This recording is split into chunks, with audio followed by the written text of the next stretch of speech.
everyone, welcome back to my channel. My name is Amanda Rose, and in today's video we are going to be talking about it. Yes, we're going to be discussing the differences between public school and charter school.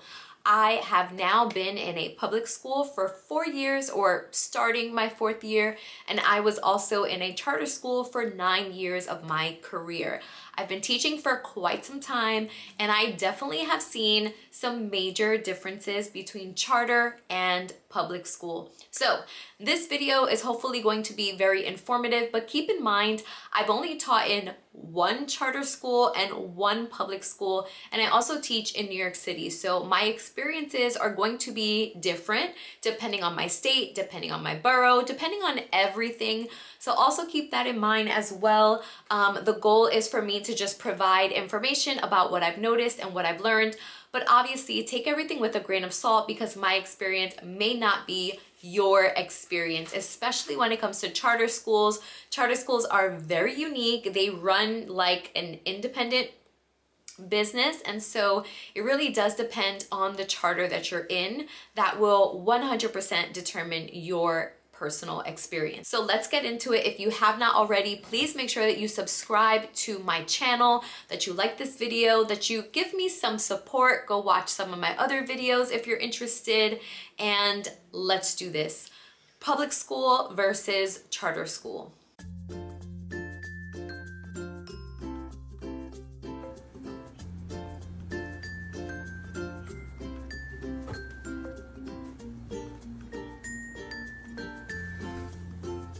All right, so the first topic that I want to tackle is workload. This is going to be an easy one, and get this one out the way. I thought that when I went into a DOE school that the workload was going to be less. There was a lot of things to do at my charter school, and I was under the silly impression that going to a public school would actually alleviate my load.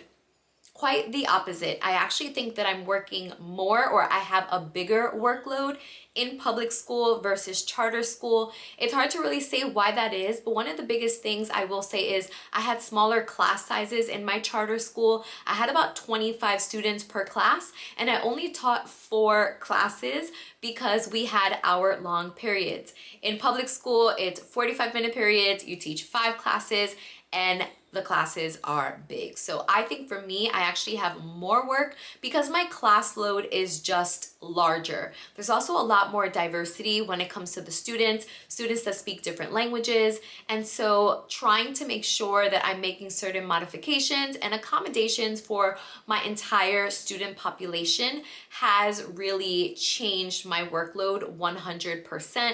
But we're always going to have to grade, we're always going to have to lesson plan, but I will say my workload has increased because there's way more students in my DOE classroom as opposed to in my charter school. Okay, next thing I want to talk about are work hours. So here's what I've noticed. When I worked at charter school, I had longer hours.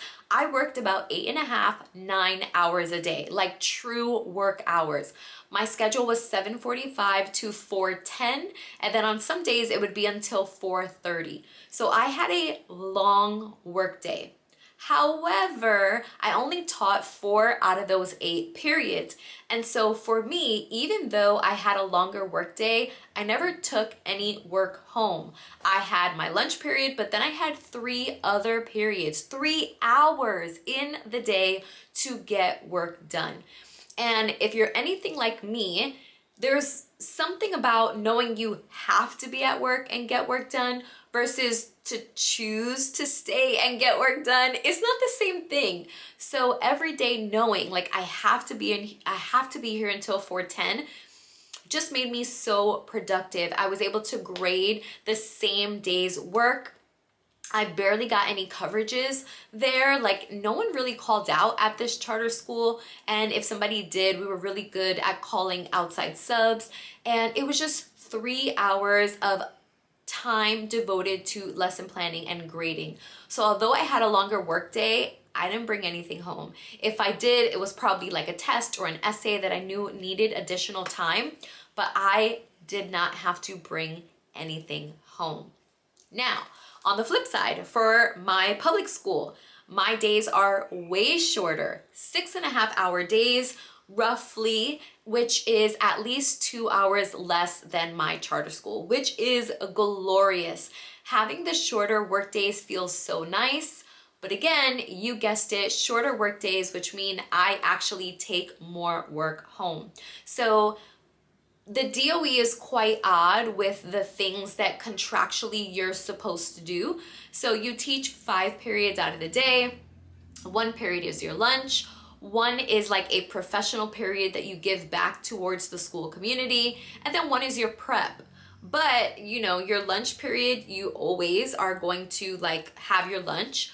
But then there's a lot of times where you get coverages. So if you get a coverage, you only have 45 minutes throughout the entire workday to get anything done that you need to get done.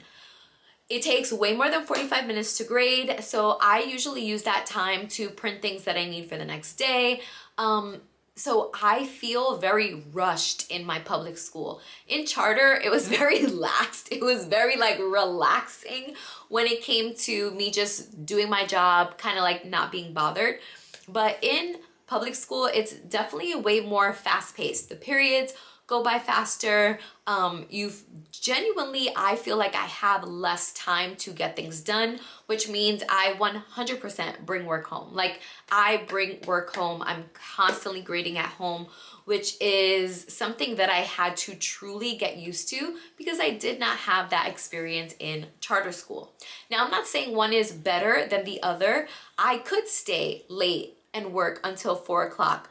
But when you can leave by 2 something, it is a lot harder. Like for me, I'm like, I just want to be out the building. I want to go home. I can cook earlier and then I'll lesson plan versus again at charter, you're forced to be there. So there's nothing else for you to do but get your work done, So everyone's work ethic is different. Everyone like time triggers them differently. For me, I saw those 2 additional hours as I get to get home earlier and do what I need to do as far as home responsibilities sooner.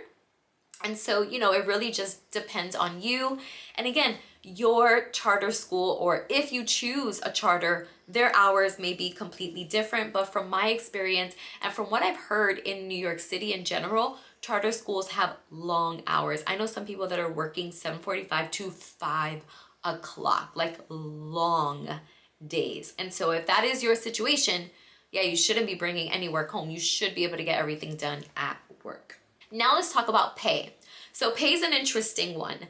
So at my charter school, the one that I previously worked at, they paid what the DOE paid, the Department of Education for New York.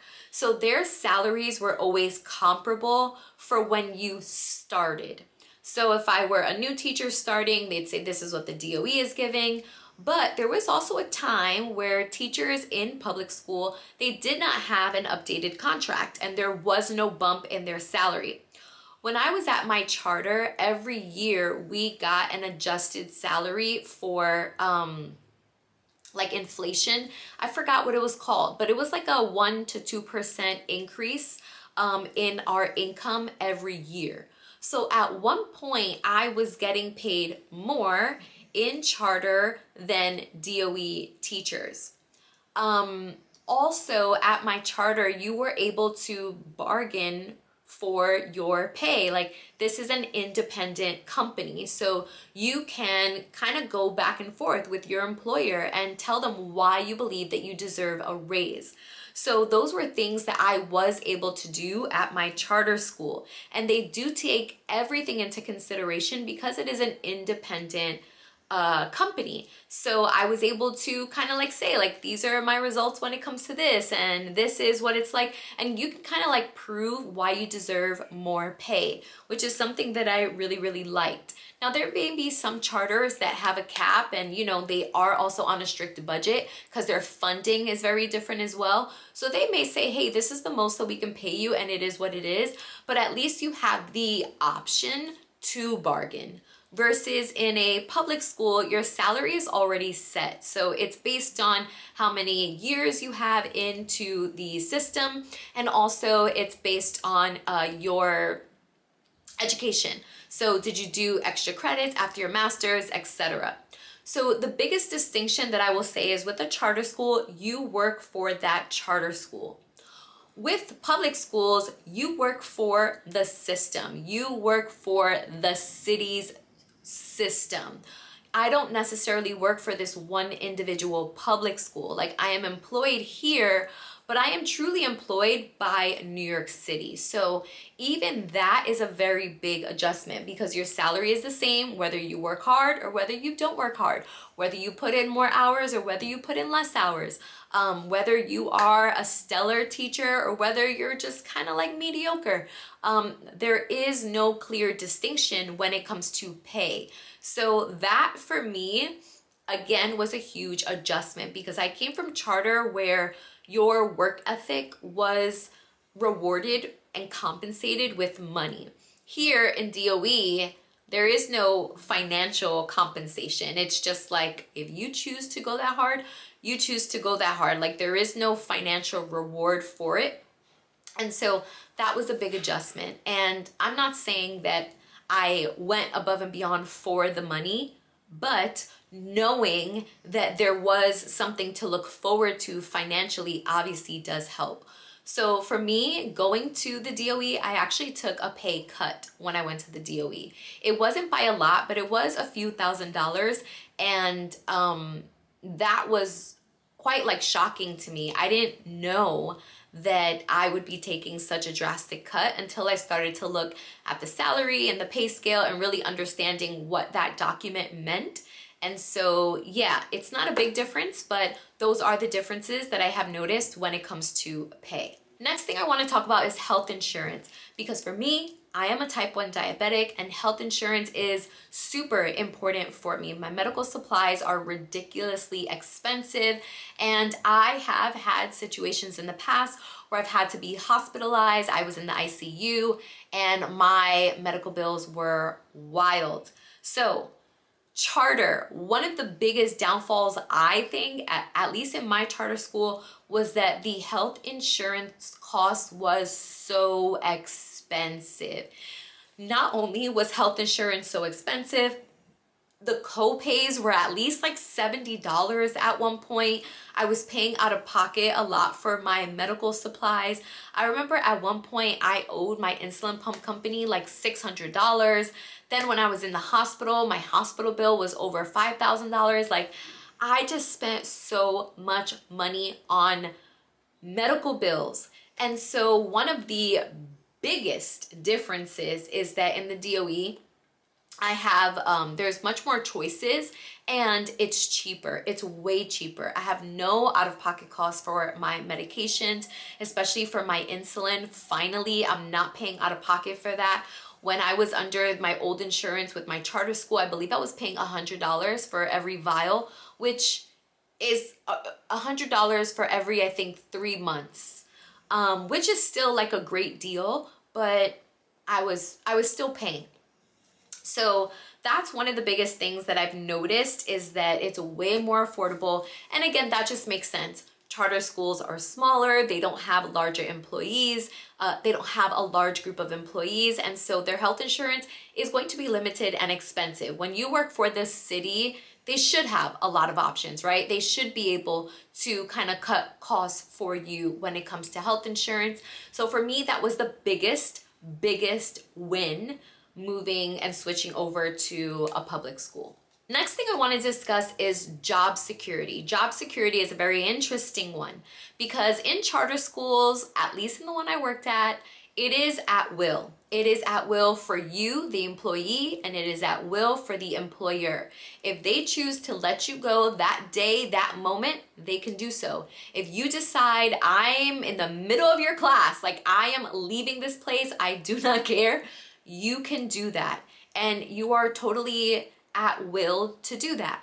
So there's a lot of freedom with that. If you don't like your job, you don't feel stuck, but it's also kind of scary. What if the school is struggling financially? What if you're just the person that they have to let go? So there is that scary part of it when it comes to job security. 100%. There is no protection. And for many people, like that can be obviously very scary. If you're doing your job, the goal is that that wouldn't have to happen to you, but you just never know. Having that like kind of lingering in the air is quite a scary thought. As opposed to with public schools, once you get tenure, so the tenure process, you're on probation for 4 years, which is a long time. And then once you get tenure, you are way more safe when it comes to your job security, right? You're way more protected. And even if you wanted to leave schools or change schools, you could. And so that's the thing too, like you work for the Department of Education, like you work for the city. If you choose to resign, you're resigning from the system. You're not necessarily resigning from that job. Like you can leave that school and go to another school, but it's not the same thing, right? Also, your record in public school follows you. If you get any write-ups, or when you get your observations, all of that follows you. That's a file that follows you. In charter, where does that go? Like that just stays at that particular school. There's some schools that have multiple locations and maybe they share information, but it's very unlikely. And so that's, I guess, like cool with charter. You can kind of like start fresh somewhere and there's not like this negative record of you. Hopefully there's not a negative record at all, but you know, you just never know. But that's one thing that I thought was very interesting, again, when it comes to job security and knowing information about you as an employee. There's very little that is there for charter schools if you were to go to another charter school. And even if you were going to a public school, right? Now it's up to your employer to decide if they want to disclose anything with your new potential employer, but they technically don't have to. So there's a little bit more discrepancy there, which again could be good or bad depending on how you view it. And then let's get to the last one, which is probably the most obvious, which is the pension. So clearly, most people get city jobs because they want the pension. You want that money guaranteed when you retire and you're in your 60s to be able to say, okay, I've worked towards this, like now I am able to like reap the benefits. In charter school, there is no pension. Like that company, you don't even know if they will exist by the time it's time for you to retire. But they do offer retirement plans. At my old school, because it was a charter school, they offered a 403B, which is a nonprofit's version of a 401k. So it's the exact same thing. It's just given to you by a nonprofit, and oftentimes they're actually cheaper. Like to keep your account is a lot cheaper than a 401k. So I was able to open up a 403B with my charter school, and they had great rates as far as like contributing to your 403b. And then in the DOE, they also have their own version of a 401k, so you can contribute to your 401k and then also have your pension when you retire. Now, here's the thing though, with New York City at least, it's kind of like a doozy for anyone who is young joining the DOE. You have to work like 40 years of your life in order to be able to retire and get all your benefits. I believe the retirement age is like 65 or 67.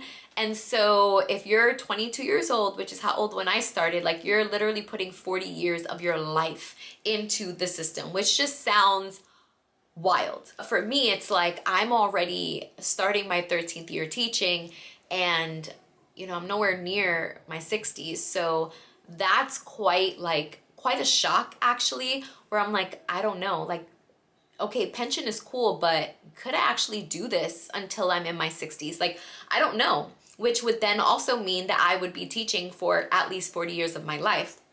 Listen, there's a lot of teachers that are like in their 70s and they're going strong, but I'm tired. I don't know if I can do it for that long. And so, you know, it's just to give you the information. It's just for you to know. And this may be maybe too specific to New York. And then hopefully there's some things that I mentioned that were a little bit more general to just public and charter school as a whole. That's pretty much it. I don't know. You let me know. Was this video helpful at all? If you have also made the switch from charter school to a public school, let me know in the comments below. I'm really interested to know what are people's experiences. I know so many people that go to public school and they do not like it, but Is that because it's New York? Like, what is it like in another states? Like, I have absolutely no idea. I don't have friends that teach in other states, so definitely let me know below. I am so interested to know. So that, I think, is going to help all of us as a community. And that's pretty much it. Hopefully you enjoyed this video. Please make sure that you like and that you subscribe to my channel, and I will see you all in the next one.